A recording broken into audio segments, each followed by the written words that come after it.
Hola, esto es Lo Digo, el podcast de Shalom Bait que da espacio a la propia voz de mujeres que vivieron y sobrevivieron a la violencia de género. Son ellas quienes nos cuentan en primera persona sus experiencias, recorridos y saberes.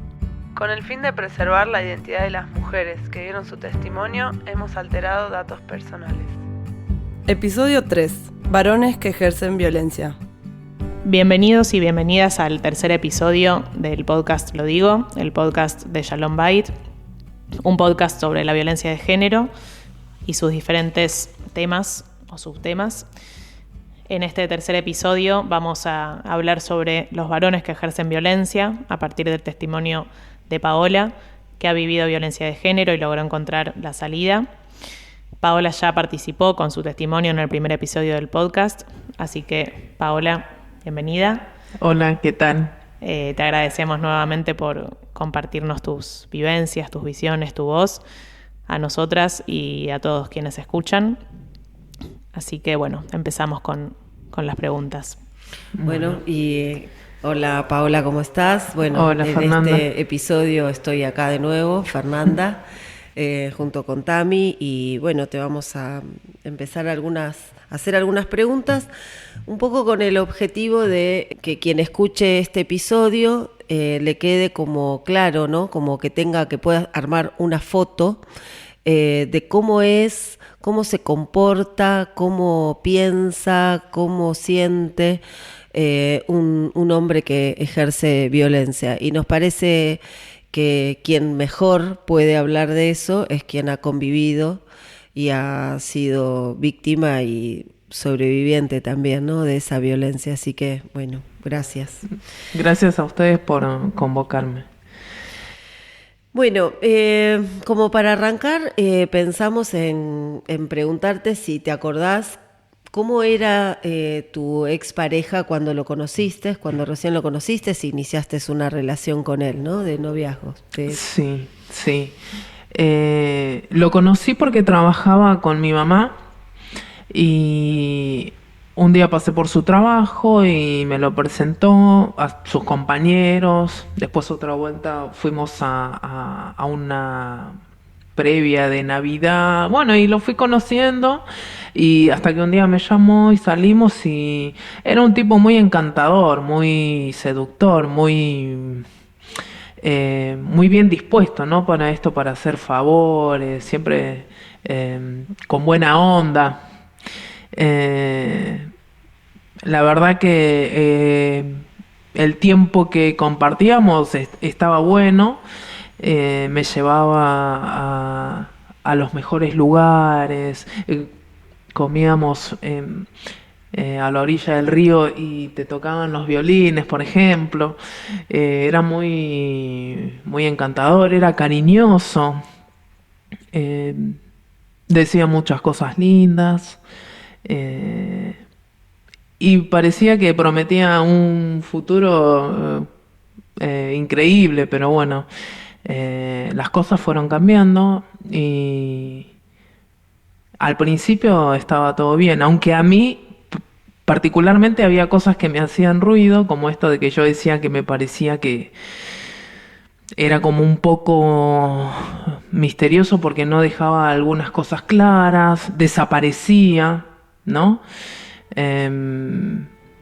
A veces lo llamaba, no lo encontraba. Él me ubicaba a mí, pero yo no tenía dónde ubicarlo a él, ¿no? Y todas estas cosas.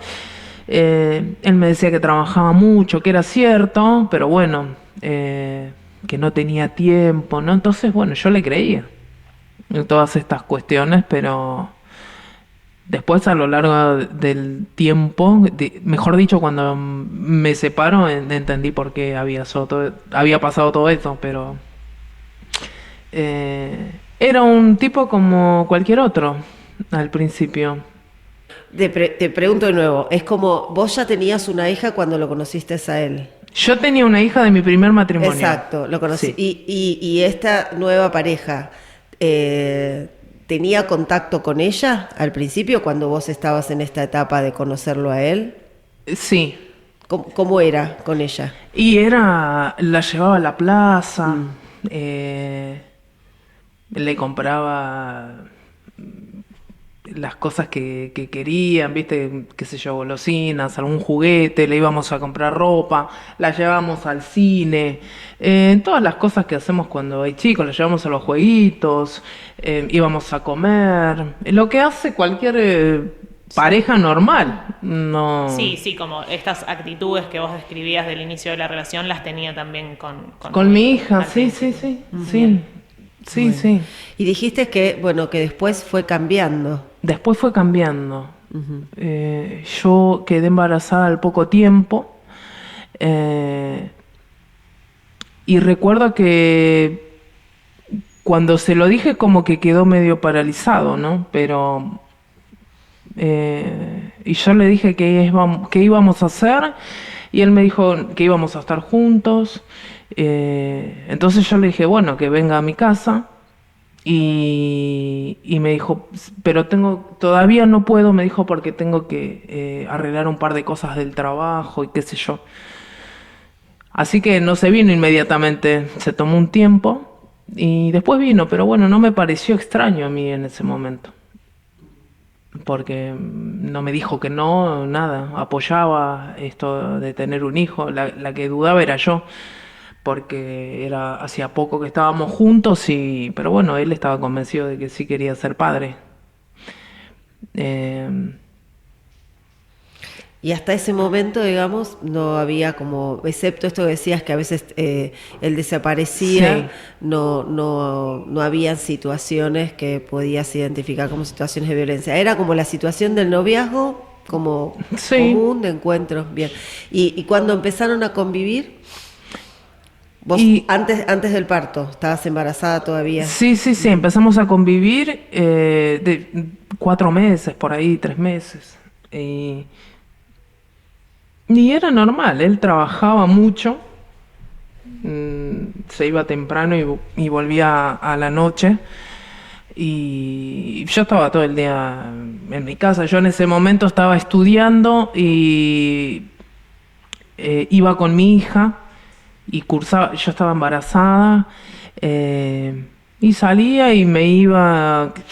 iba con mis amigas, íbamos a almorzar, volvía a mi casa, mi amiga vivía al lado, qué sé yo, estábamos mucho tiempo juntas. Después ella se mudó y ahí estaba más en casa, y él empezó a decirme, por ejemplo, cómo venía tarde, yo comía con mi hija y después comía él, y él empezó a decirme que comiéramos juntos, por ejemplo, que lo esperara para comer con él y qué sé yo. Entonces yo empecé a esperarlo con la comida, y así se me fueron sumando como otras cosas, ¿no? Que le prepare la ropa, que para el otro día, y así de a poco es como que ya le tenía esto listo, la comida lista, que le gustaba un postre, como que me fue sumando cada vez más obligaciones de a poco. Encargos, ¿no? Sí, sí. Obligaciones. Sí, y qué sé yo en ese momento recuerdo que él me decía, si necesitas plata ahí hay, qué sé yo, y yo agarraba sin problemas, iba, compraba.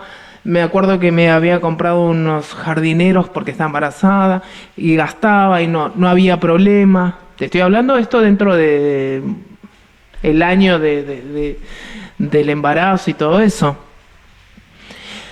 Y ya cuando estaba embarazada grande, él tuvo un cambio de conducta,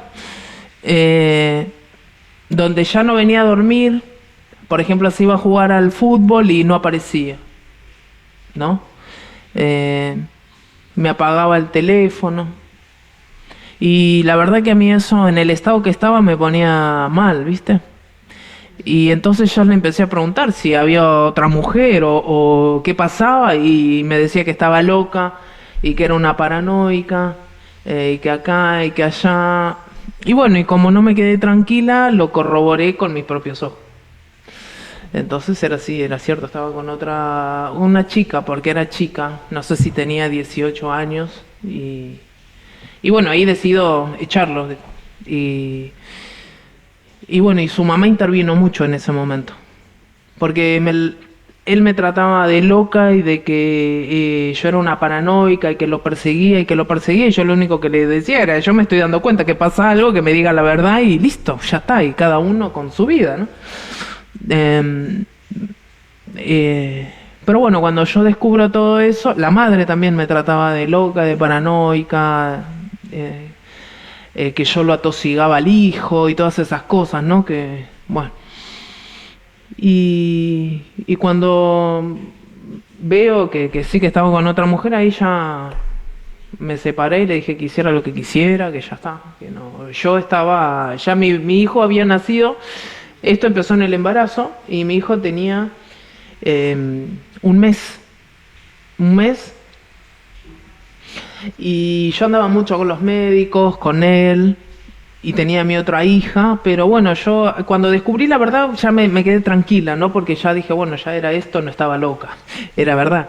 Y la madre intervino mucho para que yo perdonara, para que yo lo aceptara y qué sé yo, ¿no? Y bueno, y yo me decía, estás con una hija, un bebé, acá, allá, y bueno, me recuerdo que esa noche cuando yo lo voy a buscar un día, y le dije que ya sabía quién era la chica con quien estaba y qué sé yo, me dijo que yo estaba delirando, que no era cierto, y yo le dije, sí, es ella.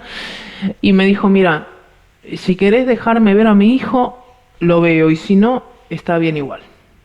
Entonces, ahí le dije, bueno, perfecto, le dije, yo quería una hija, puedo criar a otro también.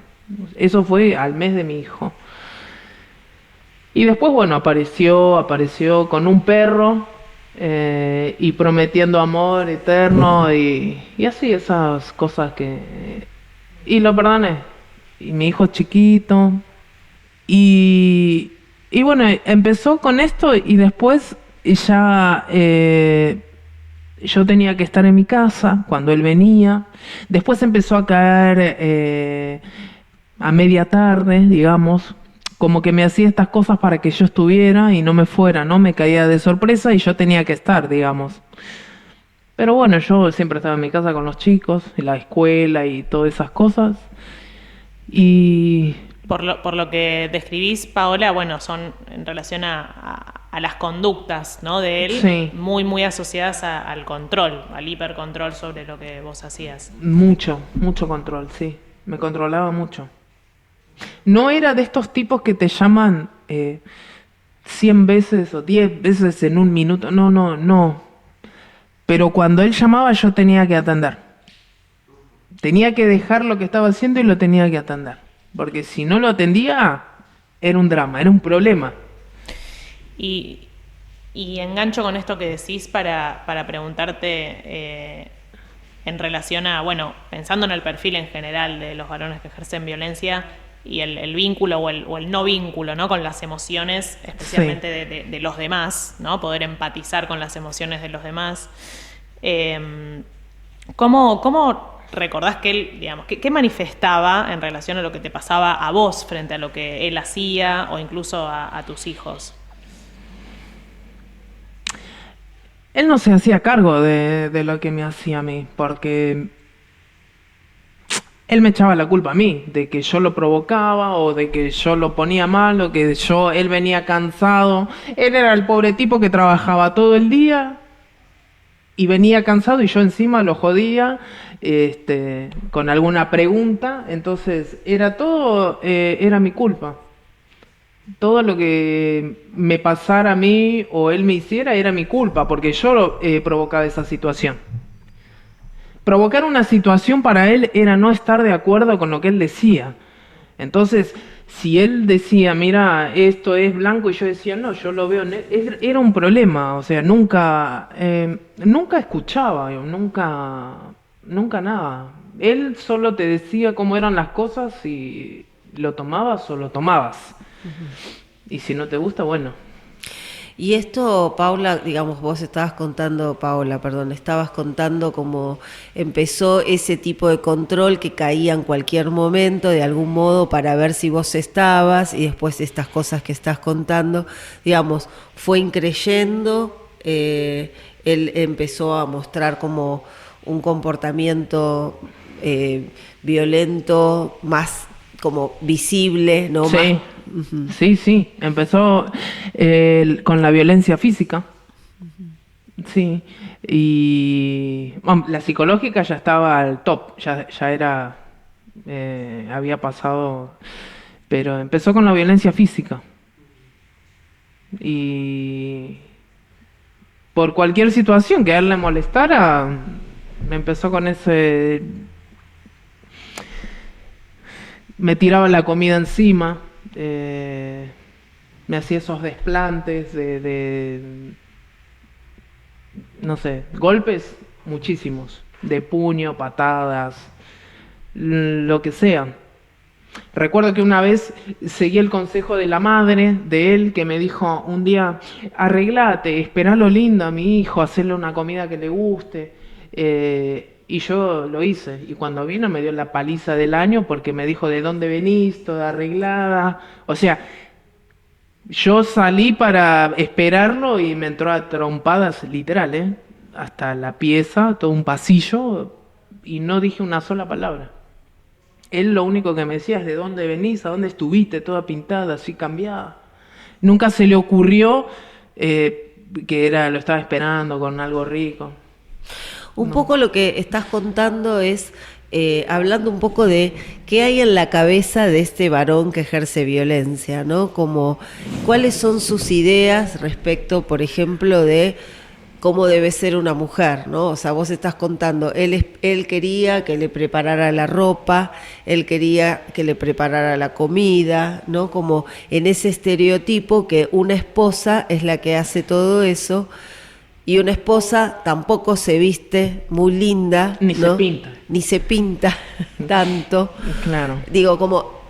Pero en esta situación, en su cabeza, ¿no? Verte a vos linda le representaba a él que estabas con otros, ¿no? Sí. Como, digo, un poco decimos esto para tratar de comprender como las creencias que tienen los hombres que ejercen violencia, ¿no? Y cómo esas creencias están por delante de cualquier otra cosa, ¿no? Por Sí. cualquier cosa que vos pudieras decir, Sí. ¿no? Como agarrado a ese sistema de creencias. Entonces, Sí, incluso siempre está como en este tipo de masculinidades, ¿no? También como masculinidades violentas, siempre se está como pensando, ¿no? En el imaginario, en otro hombre, ¿no? Sí. Digamos que podría poseerte en calidad de objeto, como él te ubicaba a vos, sacándote toda la calidad de sujeto que sos, ¿no? Sí. De libremente querer pintarte o vestirte, más allá de que vos nos contás que en ese contexto lo estabas haciendo para él. Claro, sí. Y después otra cosa que comentaste era que en las conversaciones, ¿no? Él no escuchaba, ¿no? No. ¿Cómo era eso? ¿Qué te acordás? Y yo me acuerdo de que él venía y no sé, yo le preguntaba cómo te fue, y me decía: bien, todo bien, pero como que había tenido un día agotador y qué sé yo. Y después yo, no sé, empezaba a hablar, él hacía un monólogo, hablaba solo y te decía lo que iba a hacer. Hablaba mucho de la guita, de la plata, porque la plata era, él tenía una obsesión con la plata tremenda, con la suya y con la de cualquiera que estuviera cerca. Contaba los planes, los proyectos que tenía, y bueno, está bien, yo le decía, bueno, qué bueno, y sí, pero total, si yo le decía, no, a mí me parece, lo que a mí me parecía, no importaba. No importaba mi opinión, no importaba nada, desde comprarse un auto, una camioneta o lo que sea. Me acuerdo que una vez, en los años que estuvimos juntos, que fueron como 12 o 13 años, me dijo si me gustaba un auto o una camioneta y el color, y lo habíamos hablado, y la madre le dijo que eso le tenía que gustar a él porque era él el que iba a andar en el auto o en la camioneta, entonces no me consultó nunca más nada. Entonces, se me vino a la cabeza en esto que vos decís de que conversar, entre comillas, no era tal conversación porque era un monólogo. sí. Como esta idea que también muchas mujeres nos transmiten de ocupar espacio, ¿no? Digamos, como lo mayor posible, en este caso, bueno, a través de la palabra, ¿no? Y una quedarse en el lugar de escucha, ¿no? En ese lugar Claro. pasivo. Sí, era así. Pero te pregunto, Sí. ¿y vos esto en ese momento que convivías con él, lo veías? ¿Veías que él hacía lo que quería, que no tenía en cuenta tu opinión? Sí. ¿Lo veías? Sí, y cuando le decía eso, que no me tenía en cuenta o que no le importaba lo que yo decía, tampoco le importaba lo que le estaba diciendo en ese momento. O sea, no lo registraba nada. está bueno esto que decís que ubicabas eso, pero a veces estos comportamientos no se asocian al perfil de un varón que ejerce violencia, ¿no? De pronto, bueno, no escucha, es una persona que tiene ideas rígidas, se hace lo que él quiere, ¿no? De pronto, si mencionamos todo esto como aspectos de las características de los varones que ejercen violencia, algunas, hay un montón más que vamos a seguir hablando, es importante conocer esto, ¿no? Porque son señales de alarma. Es como si estás con una persona que no te escucha, con una persona que no toma en cuenta tus opiniones, decide por sí mismo, ¿viste? Si pensamos en un semáforo, bueno, como mínimo amarillo, ¿no? Sí. Sí, y esto de la rigidez, para pensar también en la flexibilidad, la imposibilidad de poder flexibilizar algunas ideas, incluso frente a la opinión de otra persona, ¿no? Que en este caso tal vez era la tuya, que bueno, mediante distintos mecanismos seguramente se puede como subestimar, ¿no? Desvalorizándola, humillándola, digamos, como diciendo que no tiene sentido, digamos. ¿Eso te resuena? ¿Lo vivías así? Sí, todo el tiempo. Él me desautorizaba delante de mis hijos, todo el tiempo. Qué sé yo, él los retaba y estaba todo bien. O sea, mis hijos le tenían miedo, no respeto, que son dos cosas diferentes. Yo le decía algo a mi hijo y él le decía, vos me escuchás a mí. O sea, yo no tenía... no valía mi palabra para nada cuando estaba él. Pensaba, ¿no? Como él se constituía tal vez como en el dueño de todo, el dueño todo. de la palabra, el dueño de la plata, el dueño de las decisiones, De los hijos. de las emociones, ¿no? De lo que se puede sentir y de lo que no. Sí. Esto es algo bastante común lo que vos contás, a lo que escuchamos también acá con otras mujeres en los grupos, es bastante común. Yo me exigía mucho para tratar de complacerlo, ¿no? En esto de mantener, qué sé yo, cocinaba mucho, hacía un postre, mis hijos ya estaban bañaditos, todos limpios, a veces comían primero, a veces lo esperaban para comer, porque decía que estaba todo el día trabajando, pero en realidad no estaba todo el día trabajando, ¿no? Pero bueno, entonces... para que estuviera todo en orden, ¿viste? Para que él llegue, se sentara a comer, tranquilo, porque yo pensaba que estando así no iba a haber quilombos por ahí, no iba a haber problemas, pero bueno. Y por una cosa o por otra había un problema. Esa cosa o por otra que vos haces referencia, no eras vos, digamos, Claro. no eras vos, ¿no? No. Era más allá de vos. En realidad lo que le daba vuelta en su cabeza de eso que vos hacías, como por ejemplo cuando te pusiste linda. O sea, vos Sí. te pusiste linda para esperarlo y en su cabeza estaba que te Sí. pusiste linda para otro, Sí. ¿no? Entonces siempre la violencia está vinculado al significado que estos varones le dan a cualquier cosa que pasa. Sí, ¿No? tal cual. Yo recuerdo estas situaciones de forzarme mucho, ¿no? Y decir, bueno, ahora hago esto, por ahí va a estar bien y no se va a enojar. Y se enojaba igual. Entonces un día dejé de hacer un montón de cosas. Sí, se enojaba lo mismo. Todo le caía mal, entonces dije, no hago más nada. Porque yo probé con esto de decir, bueno, no sé, no le contesto y le digo, bueno, está bien, y le digo que sí a lo que él plantea, está bien. Y si le decía que está bien, me decía que le daba la razón como a los locos. Entonces le contaba otra cosa y le decía que le hacía la contra en lo que le contaba. Entonces le decía, haz lo que quiera, y me decía, todo te da igual. O sea, nada de lo que yo dijera lo iba a conformar. Entonces opté por, todo era una queja, si la comida, si la ropa me decía, ¿vos te parece que esta ropa está planchada, está limpia? Y me la tiraba. Esas cosas. Entonces dije, bueno, no cocino, no hablo, no nada. Sí, es que pensando en los rasgos, ¿no? y las características del perfil de un varón que ejerce violencia, estos ejemplos que decís también da cuenta, ¿no? De que va más allá de lo que se haga o no se haga, ¿no? Porque él podría pedirte tal cosa, ¿no? Y en ese contexto hacerlo, pero en realidad se trata de ir viendo cómo hacer para seguir ejerciendo ese control, esa autoridad, digamos, y seguir avasallando, más allá de lo que se haga o no se haga. ¿Y cómo fue? ¿Cómo fue cuando decidiste ya no responder a sus exigencias? Porque, por ejemplo,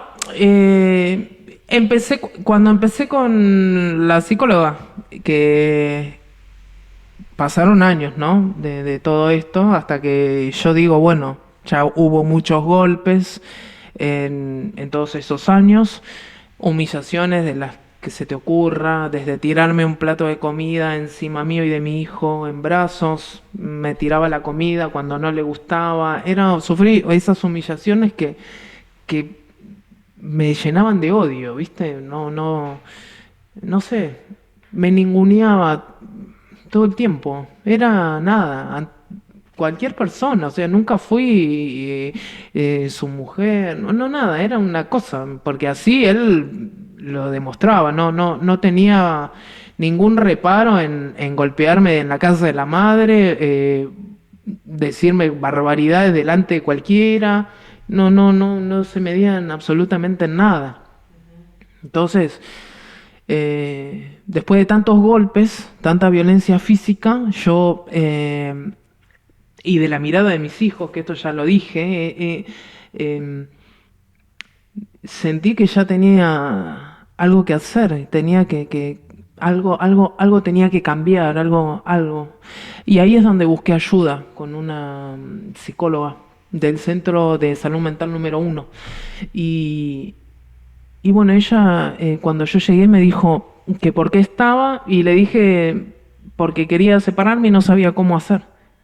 Entonces le empiezo a contar todas estas cosas, lo que me hacía y que no me podía separar porque siempre terminaba volviendo y así, ¿no? Porque ya había intentado varias veces, pero no podía. Y bueno, ella fue la primera que me dijo que no estaba bien lo que me estaba pasando. Pero todavía no le podía poner ese nombre. Y así de a poco empecé a trabajar, empecé a salir a la calle, ¿no? A tener contacto. Él se iba, le agarraba eso que no quería volver y discutíamos y se iba. Y una vez se fue y me dejó sin un peso, sin nada, de nada, y yo estaba con los chicos, no tenía nada. Y en ese interín consigo trabajo yo. Cuando volvió ya estaba trabajando. Fue un drama, pero yo seguí trabajando igual. Eso es como que me ayudó, ¿no? O sea, él tampoco quería que trabajaras. No quería que trabaje. No quería que vaya sola al chino. Cuando yo iba a comprar al chino, le decía a uno de mis hijos que me acompañe. Yo no iba sola a ningún lado. No, cuando salía a la calle con él, no podía hablar con ningún vecino. Menos si es hombre. No podía ver a mis amigas. No podía nada. Estaba aislada del mundo. Pero nadie sabía en realidad lo que a mí me pasaba, sabían que había violencia, pero nadie sabía lo que yo estaba pasando y por qué estaba aislada. Nunca lo había contado a nadie porque sentía que la gente, que mis amigas las lastimaba con toda esta situación, que tampoco podían hacer mucho por mí en ese momento, porque yo estaba muy metida. ¿En algún momento pensaste como, lo vistes a él como celoso? ¿Como que lo que le pasaba tenía que ver con los celos? Y sí, pero... Sí, era celoso, pero no era un celo normal. Bueno, No. igual yo introduzco esto no porque crea que estas conductas tienen que ver con los celos, sino porque muchas veces las mujeres en esas situaciones lo que ven es, bueno, es muy celoso, ¿no? Como este control de no te dejo ir al chino, no te dejo salir a hablar con ningún vecino, ¿no? Como que eso no son celos, esto que vos decís. Sí. Pero a veces se leen, ¿no? Como celos. Sí, como celos, pero no, era un control total. Era Él control. quería controlar absolutamente todo y se ponía muy mal, muy violento, cuando algo se salía de su control. ¿Por qué? Porque yo después, como yo pensaba en mí, ¿no? Yo hago esto y está mal, hago esto, y todo lo que hacía estaba mal. Entonces, ¿qué hice? Empecé a hacer las cosas que quería hacer. Por ejemplo, me iba a ver a mi amiga, me escapaba y me iba igual. Cuando volvía, sí, me pegaba, pero me había ido igual, si igual me iba a pegar. O sea, entonces dije, bueno. Y así empecé a hacer cosas y me empecé a ir a ver a mis amigas, me quedaba, volvía. Y eso para él fue como una cosa tremenda, porque no me podía controlar. No me podía controlar. Vos cambiaste, él Sí. no. Sí. Yo cambié, sí. Sí, y algo también recurrente en estos varones, ¿no? Como el control exacerbadísimo, y cuando una se corre de ese lugar, lo que aparece es como el disciplinamiento a través del castigo, ¿no? Claro. A ese correrse. Claro. Frente a ustedes, las mujeres, y también con los hijos y con las hijas, muchas veces en la crianza, ¿no? Que es ese tipo de paternidad, ese ejercicio de paternidad Sí. violenta, ¿no? En relación a ese sistema como de premios y castigos, de alguna forma. Sí, si te ibas a ver a tu amiga y volvías y de pronto te pegaba, era algo que obviamente era la violencia y al mismo tiempo el mensaje de, mira, no lo hagas más porque la próxima te vuelvo a pegar, ¿no? Claro. Y también decírselo era un mensaje también a tus hijos. Cuando no se hacen las cosas como yo quiero, esto te puede pasar. Sí. Él en algún momento, viste que la violencia, no sé si en tu situación, en muchas situaciones, sobre todo cuando hay violencia física, se da como una especie de ciclo, ¿no? Sí. Este ciclo de la violencia, de que muchas hablan, no todas la experimentan, es más común cuando hay violencia física, y como vos viviste muchas situaciones y graves Sí. de violencia, quería preguntarte, ¿no? O sea, si pudiste ver esto del ciclo, ¿no? Esos tiempos en donde la situación en la casa se empieza como a poner tensa, la situación en sí misma, el episodio de violencia, y después ese momento como un poco de arrepentimiento o de hacer los deberes, de la luna de miel, El que la regalo. llame. ¿Vos Sí. algo de esto viviste con él? Sí. Yo ya reconocía cuando él se iba a poner violento, por ejemplo. Cuando empezaba a levantar la voz y ya se empezaba a poner morado y se le transformaba la cara, yo le decía a mis hijos, vayan a la pieza. ¿Eso le pasaba? O sea, vos veías como cambios físicos Sí, en él. sí. También físicos, no solo... Se transformaba la cara, la mirada, se ponía tenso. Y yo ya sabía, y yo le decía a mis hijos, vayan a la pieza, para que no vean, igual escuchaban, ¿no? Y después de que en palizas que me ha desfigurado, al otro día, cuando venía de trabajar, venía arrepentido, pero con esto de que mirar lo que me haces hacer, ¿no? Entonces, seguía siendo mi culpa. O sea, y yo me iba a acostar y abajo de la almohada encontraba una pulserita de oro, un anillo, y promesas y mentiras, ¿no? Porque, y así otra vez volví a estar con él, pensando que iba a cambiar, que era cierto, porque en realidad yo le creía que ¿Y cuánto le duraba, digamos, ese tiempo de arrepentimiento? ¿Era más o menos parejo siempre? ¿Iba cambiando? Iba cambiando. A veces era muy intenso, muy seguido, digamos. Y La violencia, decís. sí. Y a veces no. O sea, Pasaba. A veces podía pasar un par de meses. Depende cómo yo hiciera las cosas también. Si hacía lo que él quería, ¿no?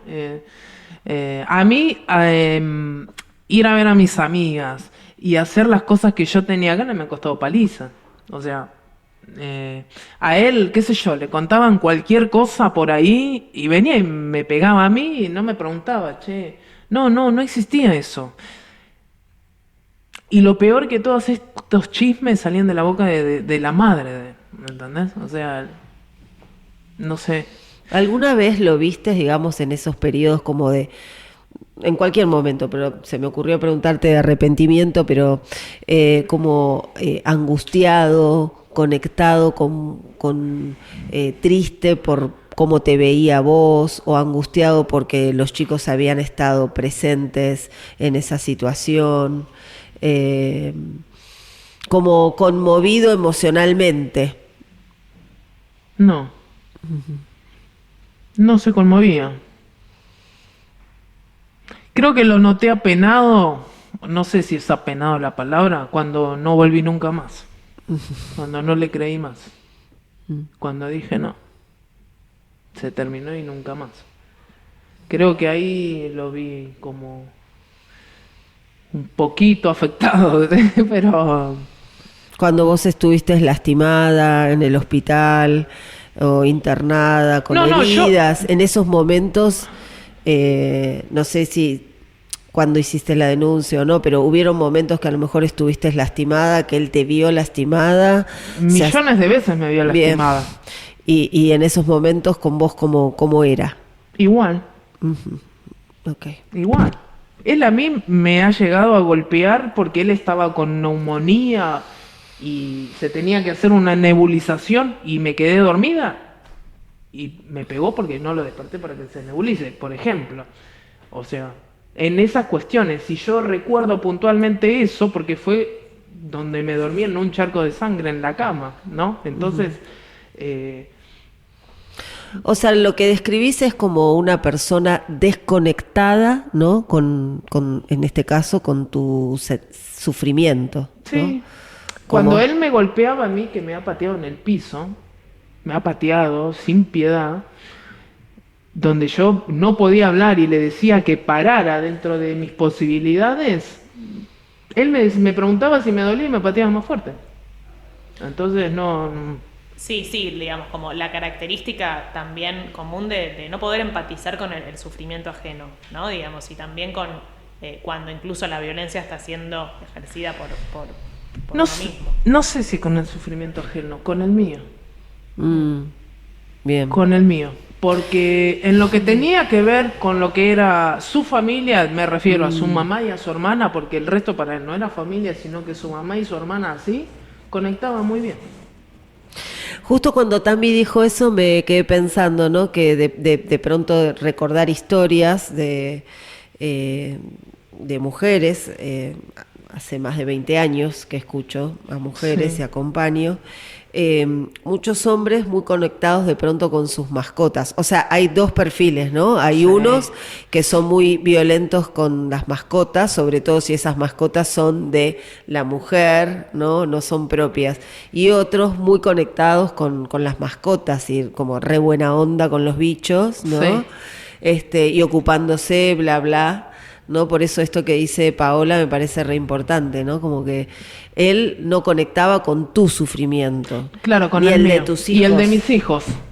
Sí, con las víctimas de su violencia, digamos. Exacto. Con mi sufrimiento no, para nada. Porque si bien noté esto que venía, viste, con el tema de cumpliendo el ciclo de la violencia, pero nunca recuerdo que me haya dicho, perdóname, te lastimé, nada. Nunca un reconocimiento de su violencia. No, porque él me dijo, yo no voy a pedirte perdón por algo que voy a volver a hacer. O sea, era muy claro en eso, no, pero lo hacía conmigo. Él disfrutaba de mi sufrimiento. Es lo que a mí me da a pensar, ¿no? Pero este tipo es el mismo que, por ejemplo, ha hecho donaciones para Navidad llevando juguetes a los hospitales, por ejemplo. Estamos hablando de la misma persona, ¿no? Y bueno, volvemos que es muy como da mucha luz esto que vos decís, ¿no? Respecto claridad, ¿no? Sí. Esto que estás diciendo, porque también es entender que los varones que ejercen violencia no es que se muestran como monstruos, personas horribles, no, es cualquiera que pueda estar en la calle y que de pronto pueda hacer esto, ¿no? Como que Total. lo podés conocer en el noviazgo, como se presentó, re lindo, y después, mientras te lastimaba, era la persona que a lo mejor llevaba juguetes a un hospital. a un ¿no? hospital, sí. Y se conmovía mucho, ¿viste? Con esto de los chicos de la calle. De hecho, ha ayudado mucho también a sus sobrinos, a su sobrina, a su hermana, todo, pero sí ha abandonado a sus propios hijos. Y no les ha dado absolutamente nada. ¿Cómo es eso? Jamás pasó cuota alimentaria. Y miento, pasó, pero me depositaba 1.500 pesos por mes, por 2 hijos. Después de que esto fue a denuncias y qué sé yo, ¿no? Yo hice la denuncia después de separarme después de tiempo. Y bueno, me depositaba en una caja de ahorro que tenía en el banco francés 1.500 pesos, 2.000, 3.000, depende, por 2 hijos, ¿no? Obviamente que lo hacía a modo de burla porque nada, no le importan, nunca le importaron. Entonces, pero bueno, como tenía que cumplir una probation y estaba en la mira, hizo lo que tenía que hacer, lo mínimo indispensable. Me hiciste acordar una situación de una mujer que hace poquito contó que su ex depositó en la cuenta de su hijo que cumplía años, los centavos de los años que cumplía. Ah, claro. Y sí. Sí, como en la continuidad de la violencia, una vez que una denuncia se separa, pasa el tiempo, sale de esa situación, buscar seguir generando daño, ¿no? Sí. En esos detalles. Sí. Y esto que contabas, Paola, de bueno, este ejemplo, ¿no? De donar juguetes como una demostración de bondad absoluta, que lleva un poco a otra pregunta, ¿no? Y a otro rasgo común de estos hombres que ejercen violencia, de como la doble fachada, como se dice, Sí. ¿no? Digamos, esta idea de que de puertas para adentro, ¿no? Puede ser este monstruo que vos retratás, y de puertas para afuera alguien, digamos, que dona juguetes para niños. Eso, socialmente es un tipo muy amable, muy carismático, él es muy gracioso, buena onda, ¿viste? Tiene muy buenos modales, es un psicópata. O sea, vos lo ves al tipo y no, ese tipo que está ahí tan copado no puede ser el mismo que estoy contando yo. ¿Entendés? Son también como estrategias, ¿no? Digamos que de alguna manera se muestran, ¿no? De esta manera en sus laburos, con amigos, Sí. con amigas, ¿no? Digamos como súper buen humor, el chistoso, Sí. el que siempre está dispuesto, etcétera, etcétera. Bueno, digamos, ¿cómo te va a hacer eso? ¿No? Digamos, Claro, si es sí. ¿no? Digamos, es como incompatible Sí. esta... No puede ser esta que, idea. claro, no. Ahora que dijiste no puede ser, también eso explica, digamos, forma parte de una de las explicaciones de por qué la gente no te puedo creer, ¿no? Cuando se cuenta o cuando se salen a la luz las situaciones, no te puedo creer, ¿no? Porque no puede ser. ¿no? Que esta persona, que es este divino, Sí. te haya hecho eso, ¿no? Y cómo eso conspira muchas veces con la salida, ¿no? de esa situación, porque si la gente no te cree, y entonces, bueno, todo esto que estamos charlando es súper importante porque es información que hay que tener, ¿no? Y Hay que conocer esto. O sea, Total, porque las personas, viste, piensan que cuando vos hablas de un violento que en la primera cita te pega una trompada, viste, y la verdad que no es así. Esto es un laburo que cuando te das cuenta, cuando caíste en la violencia, porque física, como en mi caso, era porque ya había pasado por todo lo demás. Esto ya era lo visible, lo físico. Y no, la verdad que no. Cuando vos iniciás en una relación, es todo lo contrario. Es encantador, es todo lo que comprás en una relación. Pero bueno. Algo estuviste mencionando, ya lo dijiste, pero tal vez podés contarnos un poco más. En principio, ¿cómo era tu relación con la familia de tu ex? Sí. Una primer pregunta. Y también un poco más sobre si ellos estaban al tanto de la situación, algo contaste, Ujú. y cómo eran ellos, ¿no? Con vos, con él. Bueno, te cuento, al principio yo no conocía a nadie, justamente por toda esta situación que yo decía, nombraba que era misterioso y qué sé yo. ¿Cuál era el misterio? Porque al El final- misterio era que él estaba casado. Casado no, tenía una mujer y una hija. Mm. Él me lo confiesa a mí el día que yo me separo. Me lo dijo en el auto. Que él por mí había dejado a su mujer y a su hija. O sea, era mi culpa también que él haya hecho. Pero bueno, en ese contexto, no me quería conocer la madre de él porque él había dejado, no había hecho las cosas bien, qué sé yo. Eso ya era un problema de él. Al padre también. A la que conocí primero fue a la hermana. Era una nena en ese momento. Y al principio, bueno, después que conocí estaba todo bien, pero yo estaba fuera de un montón de cosas. Hoy me doy cuenta que dio muchas señales. Hoy me doy cuenta. Pero al principio todo bien, pero cuando estuve dentro de esa familia me di cuenta de quién era quién, ¿no? Cómo no, el tipo era libre de golpearme a mí, no sé, a cualquiera ahí adentro y nada, Digamos, nada. Él era distinto con todo el mundo y con vos presente a lo mejor por fuera, o sea, en otros lugares, pero en presencia de su familia la violencia él la desplegaba igual. Sí, sí, él me ha golpeado a mí en la casa de la madre y la madre le ha dicho eso. Bueno, ¿Cómo fue eso? O sea, él te golpeó delante de la mamá. Delante de la madre, del padre, de la hermana, de mis hijos. ¿Y cómo respondían en esas situaciones No se metió la nadie. familia? Lo único que se metió fue la madre para agarrarlo y le dijo, dejala, hijo, que no vale la pena. Y que es la misma mujer que a mí me dijo que me merecía lo que el hijo me hacía. O sea, ella le ha dicho muchas cosas. Mejor dicho, tuve muchas palizas por cosas que le ha dicho ella. Vaya a saber de qué, porque tampoco sé nada de... ¿Entendés?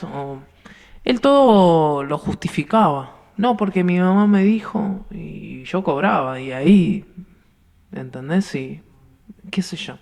Ojo, este tipo también la golpeó a la madre y también le pegó a la hermana. ¿Entendés? En una oportunidad. Que yo se lo saqué a la madre de encima y yo la llevé a esta mujer a que le cosieran la frente. ¿No? Al mismo hospital que fui yo. Este es el mismo tipo que estamos hablando. Pero también es el mismo tipo que la madre, no sé, lo siguió avalando y... No sé. Yo no tuve la misma defensa por ahí. ¿Entendés? ¿Y supiste si había, si tú, digamos, tu ex suegra, la madre de él, había sufrido violencia de género por parte de su marido. ¿Llegaste a saber eso? Sé que un día, por lo que me habían comentado, que un día había tenido como un episodio de violencia ella, pero que nada. Pero la verdad que este hombre, el padre del progenitor,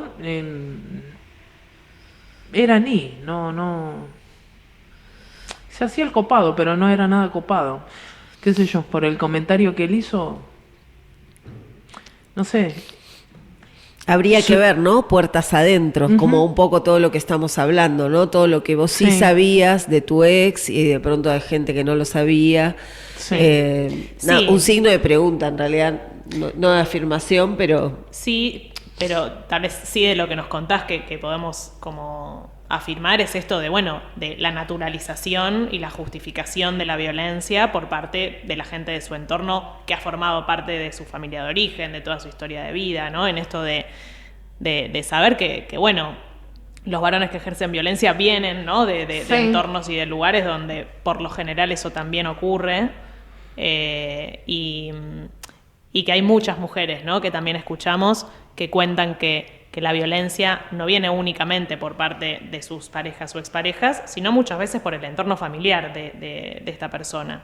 Sí, esta familia nunca hizo nada ni por sus nietos, ni por sus sobrinos, ni por nadie, ¿no? Porque... Justo te iba a preguntar, ¿no? Porque esta familia es familia de tus hijos, sí, ¿no? O sea, de pronto ya no es familia tuya, pero es familia de tus hijos, ¿no? Es la abuela, tía, no sé, primos...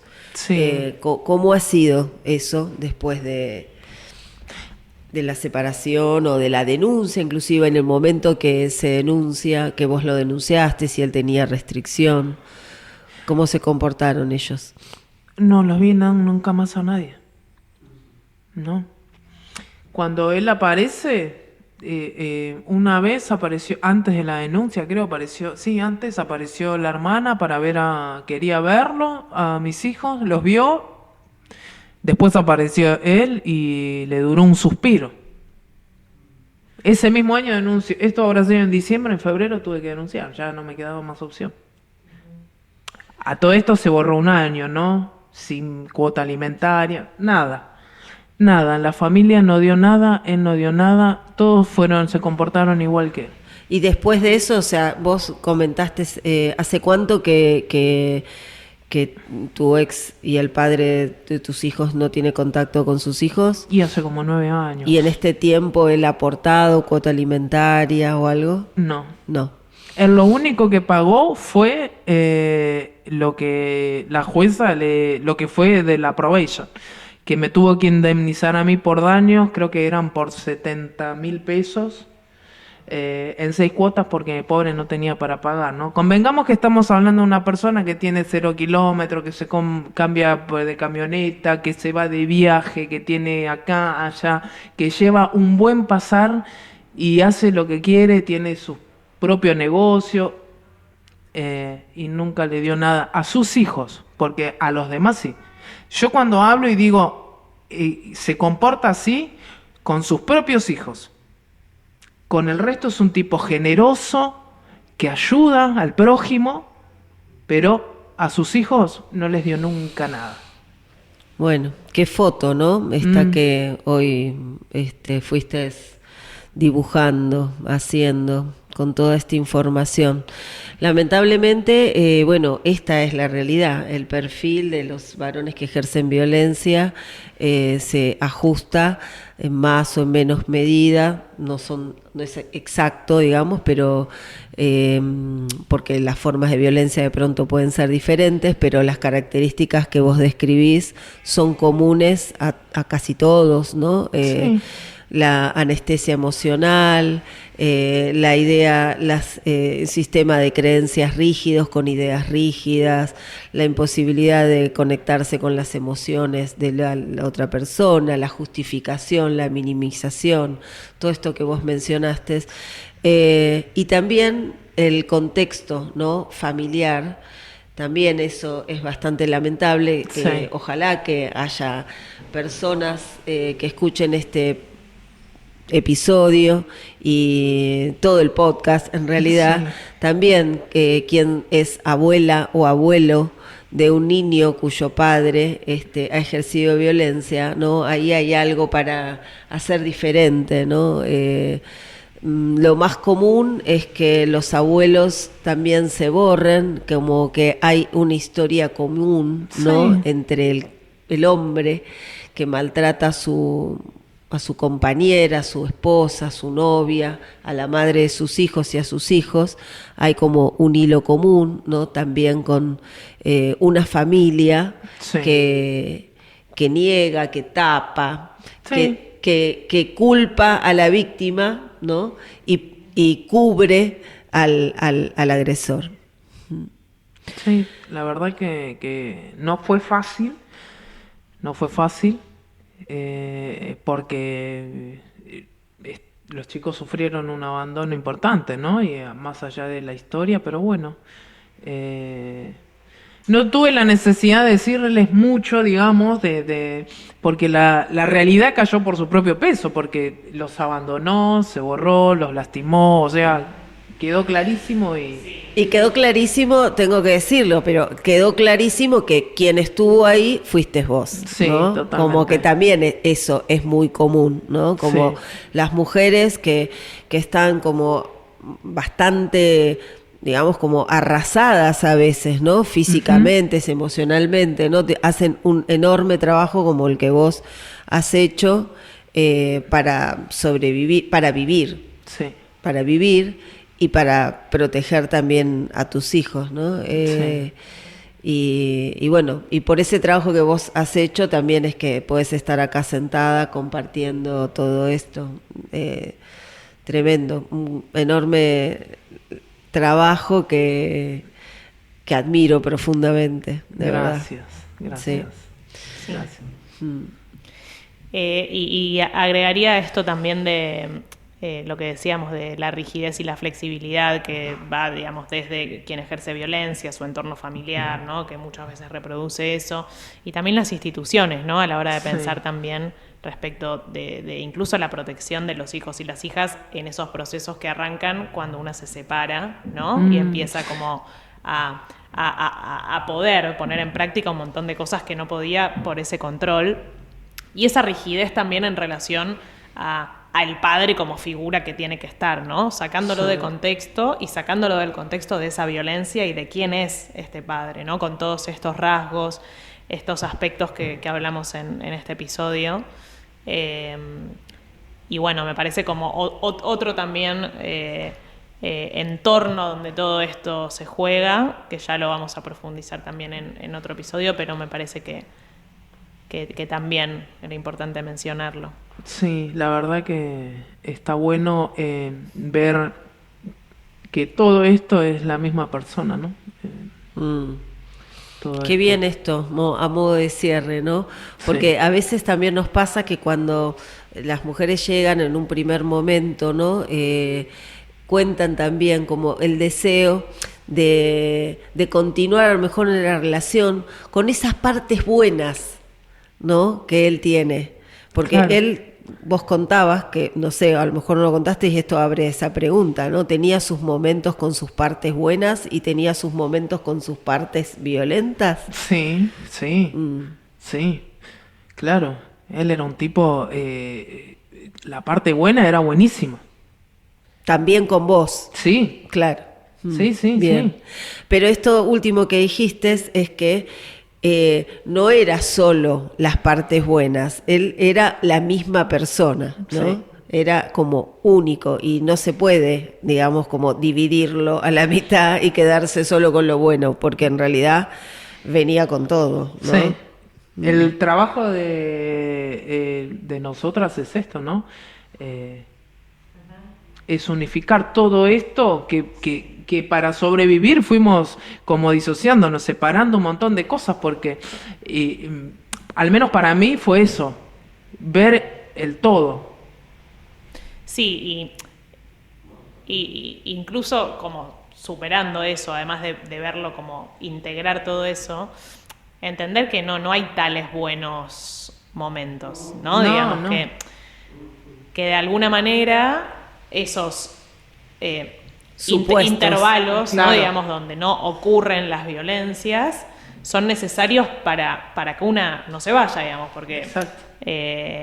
nadie por una cuestión, digamos, instintiva se queda en un lugar donde absolutamente todo el tiempo hay agresiones, ¿no? Entonces en esas pausas, pero que Claro. no quieren decir buen trato ni nada parecido, hace Son que el vínculo pueda continuar. aparentes buenos momentos, porque son leídos por las mujeres que llegan acá como, bueno, esos buenos momentos, ¿no? Como Sí, lo que desde las la confunde. vivencia, claro, que es la que las confunde además, ¿no? Como la vivencia es tan contrastante, por eso esto del ciclo.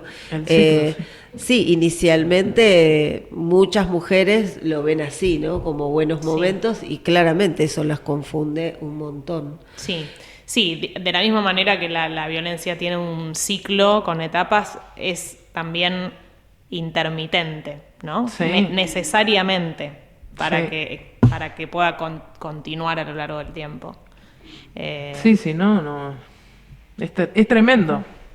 Es como la trampa, ¿no? Digamos. Y porque no sobrevivís a tanta violencia física así constantemente, no te da el físico. O de cualquier modalidad, además Sí. de la física. Pero digo yo, esto es como que acelera un proceso, te mata de un Sí, golpe. como que en ese perfil van regulando, ¿no? Como por momentos aflojo la violencia y que se ve como buenos momentos y después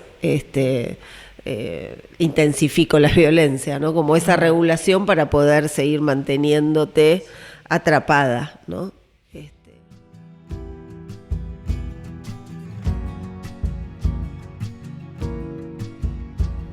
Los mitos sobre violencia de género son creencias, estereotipos y prejuicios arraigados en la sociedad que se presentan como verdades y pasan a formar parte del sentido común popular. Estos conceptos justifican la violencia contra las mujeres, minimizan sus efectos y responsabilizan a las víctimas. Así, se convierten en barreras para la concientización sobre la violencia de género, para que las víctimas sean escuchadas y puedan pedir ayuda. Queremos romper estos mitos y transformar las barreras en puentes. Bueno, Pau, te voy a compartir un mito, otro mito sobre la violencia de género, a ver qué pensás y qué te parece para que nos compartas. ¿Los varones violentos están locos o son enfermos? ¿Qué pensás de esto? Que tan común y tanto se escucha en las calles, en la tele, en las instituciones, amigos, amigas. Y yo creo que ninguna de las dos cosas, pero la verdad que el decir que está enfermo es como que tienen una excusa, ¿no? Como para decir, pobre, está enfermo. Es lo más fácil, me parece, pero ninguna de las dos. Un violento es un violento.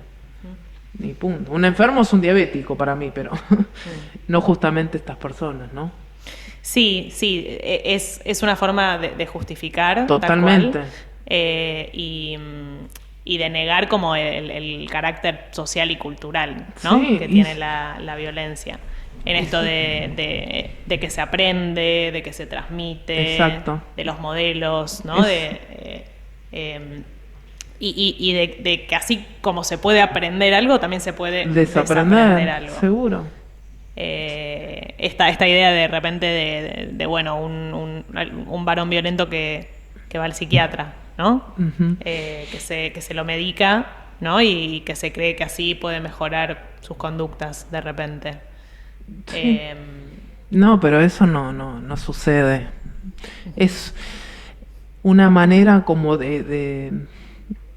Yo sigo pensando que esto es como que a ellos les siguen allanando el terreno con todas estas cuestiones de que es un enfermo, está loco. No, sos un violento. Uh-huh. Y se tienen que hacer cargo de alguna y tienen que pagar por todo lo que hacen. No puede salir así y tan impunemente siempre. Uh-huh. ¿Entendés? Y nosotras justificando si llegamos tarde a buscar a un chico a la escuela, ¿viste? Y ellos andan libremente. No. No va. Esto que decías de la impunidad, ¿no? Me hizo acordar una situación de varias en realidad, pero como una anécdota, que en un expediente judicial de repente una mujer que ha pasado por un tratamiento psiquiátrico es utilizado en su contra, ¿no? Digamos, con el estereotipo de la mujer loca. Totalmente. Pero cuando el que pasó por alguna institución psiquiátrica es el varón que ejerció violencia, muchas veces se usa como para justificar su pobre, violencia. está enfermo. Y entonces se minimiza el daño, ¿no? Y cómo opera según cada quien, ¿no? Esta idea de la enfermedad y la locura. Totalmente.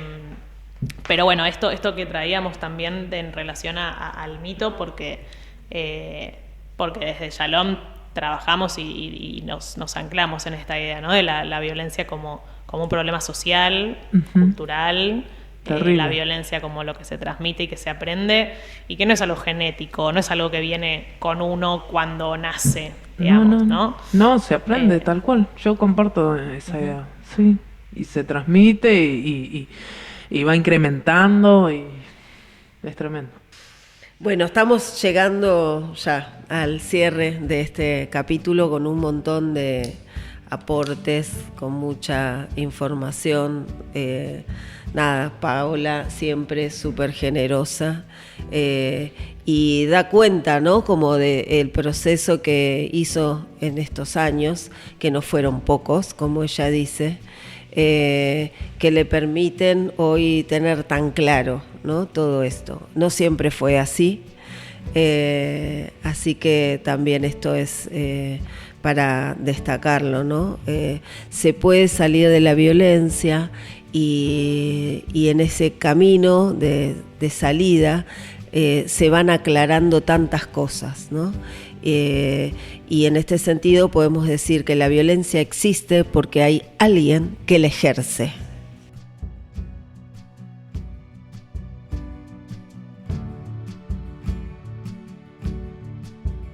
Si estás en una situación de violencia de género o te resultó familiar algo de lo que escuchaste, no estás sola. Podés contactarte con nosotras. Hay salida de la violencia de género. Esto fue Lo Digo, el podcast de Shalom Bait. Cada testimonio, y todos a la vez, son muestra de las transformaciones, los caminos y las luchas individuales y colectivas en la salida de la violencia. Este proyecto fue realizado gracias al apoyo